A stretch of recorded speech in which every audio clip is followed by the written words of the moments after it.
রাষ্ট্র সংস্কার কার্যক্রম শুরুর আগে তৃতীয় দফায় রাজনৈতিক দলগুলোর সঙ্গে বৈঠক করতে যাচ্ছেন অন্তর্বর্তী সরকারের প্রধান উপদেষ্টা ডক্টর মোহাম্মদ ইউনূস। বিএনপির সঙ্গে বৈঠকের মাধ্যমে এ দফায় আলোচনা শুরু হবে। শনিবার দুপুরে যমুনায় বিএনপির সঙ্গে প্রধান উপদেষ্টার এই বৈঠক শুরু হবে। দলটির মহাসচিব মির্জা ফখরুল ইসলাম আলমগীরের নেতৃত্বে দলের স্থায়ী কমিটির নেতারা এতে অংশ নেবেন।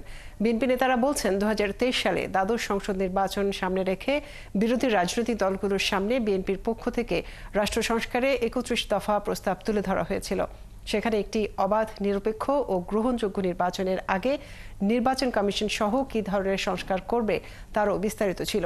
আর নির্বাচন পরবর্তী রাষ্ট্রের কী ধরনের সংস্কার করা হবে তারও বিস্তারিত ব্যাখ্যা ছিল।